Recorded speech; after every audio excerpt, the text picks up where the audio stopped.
Bismillahirrahmanirrahim. Assalamualaikum warahmatullahi wabarakatuh. Selamat berjumpa kembali bersama saya, Syarif As'ad. Pada sesi kali ini pembahasan kita adalah tentang dana pensiun syariah sebagai salah satu lembaga atau sebagai salah satu bagian dari praktik lembaga keuangan syariah yang secara bertahap mulai diperhitungkan untuk diterapkan di berbagai lembaga pengelolaan dana pensiun syariah di Indonesia.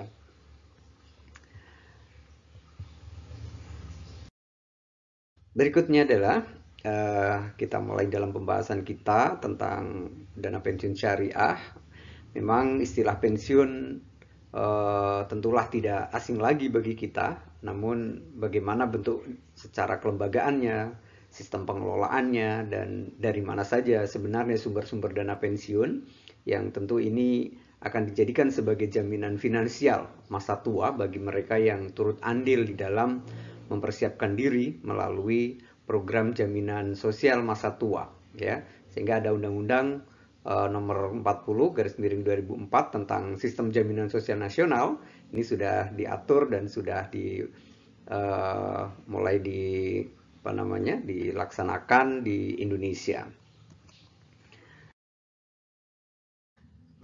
Program dana pensiun terkelola melalui badan hukum atau lembaga di bawah pemerintah atau dikelola oleh pihak swasta, ya. Jadi tugas dari program ini adalah berkewajiban memberikan manfaat dalam bentuk jaminan pensiun bagi peserta atau anggotanya. Dan dana pensiun syariah yang juga telah diatur di dalam Undang-Undang nomor 40/2004 tentang sistem jaminan sosial nasional di atas, ya. Kemudian disesuaikan dengan fatwa Dewan Syariah Nasional MUI yang menegaskan bahwa dana pensiun syariah seluruh kegiatannya itu diselenggarakan berdasarkan prinsip-prinsip syariah.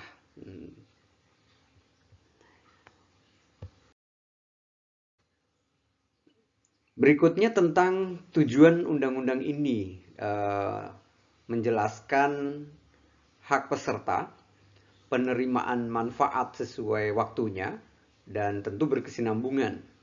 Kemudian dikelola melalui tabungan jangka panjang dan memastikan bahwa dana pensiun yang dikelola ditempatkan pada investasi yang sehat, serta dana pensiun syariah yang dijalankan juga harus dikelola melalui bidang investasi yang juga sesuai dengan syariah, dan sehingga ini tidak bertentangan dengan undang-undang, juga termasuk tidak bertentangan di dalam nilai-nilai syariah.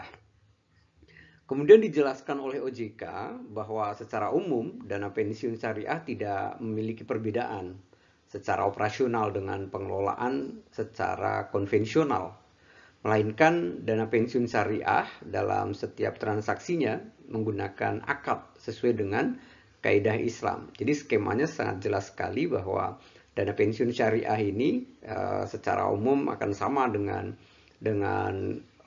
pengelolaan secara konvensional, secara operasional. Hanya saja tadi kita sudah sebutkan bahwa nilai-nilai kaidah-kaidah Islam, ya, ini diterapkan dan diawasi betul-betul oleh pihak-pihak yang memiliki kompetensi di dalam pengawasan kaidah Islam di dalam penerapan operasional dana pensiun syariah.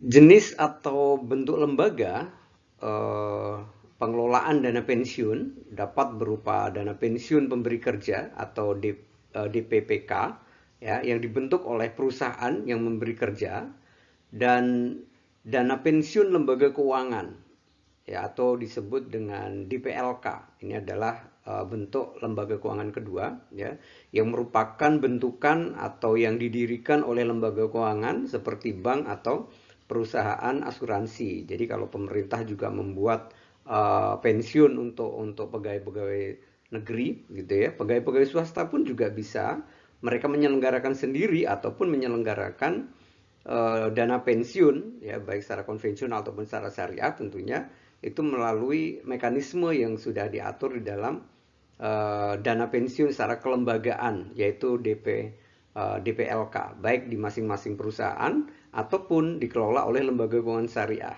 atau di dalam lembaga keuangan yang lainnya. Dan ini adalah sumber-sumber investasi yang dapat digunakan oleh pengelola dana pensiun ya, dalam pengembangan atau dalam mengembangkan nilai manfaat kepada peserta atau anggotanya, yaitu melalui surat berharga negara, bisa melalui tabungan, kemudian juga bisa dari deposito, sertifikat BI, kemudian saham, obligasi, sukuk, dan lainnya. Dan sekali lagi bahwa sumber investasi dana pensiun syariah ini melalui investasi yang harus sesuai dengan prinsip-prinsip syariah. Karena memang tidak bisa atau tidak diperkenankan dana pensiun syariah, kemudian dana yang dikelola atau dana yang terkumpul dari peserta atau dari anggota, kemudian diinvestasikan di tempat yang tidak berdasarkan sesuai dengan syariah. Ini yang tidak diperkenankan. Berikut ini beberapa portofolio yang menurut Dewan Syariah Nasional atau DSN MUI ya, selain memenuhi prinsip-prinsip syariah juga sebagai komponen penting yang harus diperhatikan, yaitu tingkat keuntungan ya, rate of return-nya. Jadi tidak boleh ya terlalu rendah ataupun bahkan tidak mendapatkan keuntungan sama sekali. Nah, itu. Kemudian risiko yang dapat diterima, sehingga penawaran terhadap investasi dana yang dikelola dari dana pensiun syariah terutama ini secara risiko itu dapat diterima. Maknanya risiko itu tetap kita tidak bisa pungkiri, hanya saja mengambil risiko yang paling ringan itu adalah hal yang paling realistis di dalam pengelolaan dana pensiun. Kemudian berikutnya adalah kebutuhan likuiditas yang harus dikelola dengan baik, yaitu harus lebih kecil. Jadi tidak memanfaatkan berbagai kebutuhan likuiditas yang jauh lebih besar ya dari dana yang dikelola oleh lembaga keuangan, dalam hal ini dana pensiun syariah ya. Kemudian diversifikasi yang merupakan metode untuk mencapai tingkat keuntungan yang diinginkan, sehingga ini bagian dari upaya untuk mendapatkan keuntungan yang sesuai yang diharapkan ya dalam rangka mengembangkan dana pensiun syariah yang jangan sampai juga mengalami kerugian ataupun justru bisnis investasi yang dijadikan sebagai sumber pendapatan dari pengelolaan dana pensiun syariah ini kemudian tidak bisa dikembangkan. Ya tentu ini akan sangat disayangkan ya kan, dan sehingga ini diharapkan investasi oleh lembaga pengelola dana pensiun syariah ini kemudian dapat memberikan nilai tambah dan keuntungan yang lebih besar bagi peserta dan anggotanya.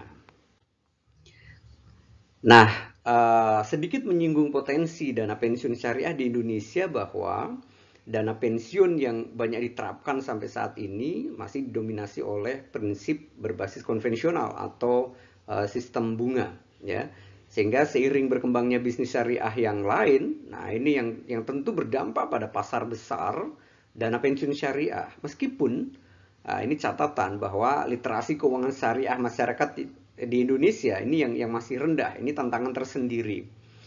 Memang optimisme perkembangan dana pensiun syariah ini selalu terus tumbuh ya melalui minat perusahaan pemberi kerja terutama dan kemudian juga lembaga keuangan syariah dalam memfasilitasi dana pensiun syariah. Dan yang terakhir pada kesempatan kali ini, bahwa keberhasilan dari dana pensiun syariah ini tidak terlepas dari berfungsinya peran DPS di masing-masing lembaga pengelola dana pensiun dalam memastikan kesesuaian pengelolaan dana pensiun syariah yang tidak menyimpang dari nilai-nilai syariat Islam. Nah, inilah yang terpenting bagi bagaimana lembaga keuangan syariah di Indonesia ini tidak terlepas dari upaya banyak pihak, ya, termasuk pemerintah, dalam hal ini juga otoritas keuangan yang juga turut mendukung bagaimana lembaga keuangan dana pensiun syariah juga memiliki proporsi yang seimbang terhadap perkembangan pertumbuhan lembaga keuangan di Indonesia. Dan demikian, semoga bermanfaat. Billahi fi sabilil haq fastabiqul khairat. Assalamualaikum warahmatullahi wabarakatuh.